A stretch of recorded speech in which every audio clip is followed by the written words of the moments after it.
All right, let's continue on. Verse 38 through 42. It says, Then some of the Pharisees and teachers of the law said to him, Teacher, we want to see a sign from you. He answered, A wicked and adulterous generation asks for a sign, but none will be given it except the sign of the prophet Jonah. For as Jonah was 3 days and 3 nights in the belly of a huge fish, so the Son of Man will be 3 days and 3 nights in the heart of the earth. The men of Nineveh will stand up at the judgment with this generation and condemn it. For they repented at the preaching of Jonah, and now something greater than Jonah is here. The queen of the south will rise at the judgment with this generation and condemn it. For she came from the ends of the earth to listen to Solomon's wisdom, and now something greater than Solomon is here. So this section is the Pharisees asking Jesus for a sign. It seems that their response to Jesus' claims to be the Messiah is, prove it. Prove it.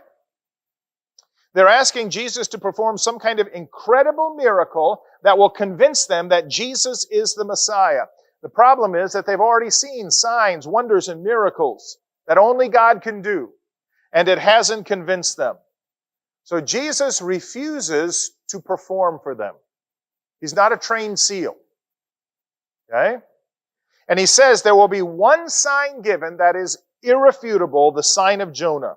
Just as Jonah was in the belly of a fish for 3 days, then he was vomited out on shore, so Jesus will be buried 3 days and then walk out of the tomb.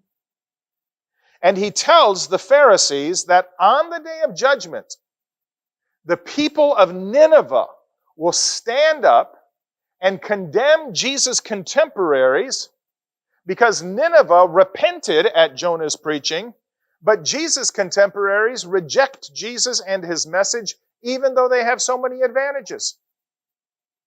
They have the Old Testament scriptures. They are seeing Jesus with their very own eyes. They are hearing Jesus with their very own ears. They are walking and talking with Jesus, but they still reject Jesus. And he says that on the day of judgment, the Queen of Sheba will stand up and condemn Jesus' contemporaries because she traveled a great distance to give audience to the wisdom of Solomon, but Jesus is far wiser than Solomon, and yet they reject him. They refuse him. What did the Pharisees think of the ancient Ninevites and the Queen of Sheba? Had no use for them. That's right. That's right. They were Gentiles. They were like the wild dogs that ran the street. That's how they thought of them. They're a nuisance. They're worthless. They're the scum of the earth. And yet Jesus says they're the very ones who will stand up and condemn the people who were walking and talking and seeing and witnessing everything Jesus was doing and rejected him, refused to believe in him.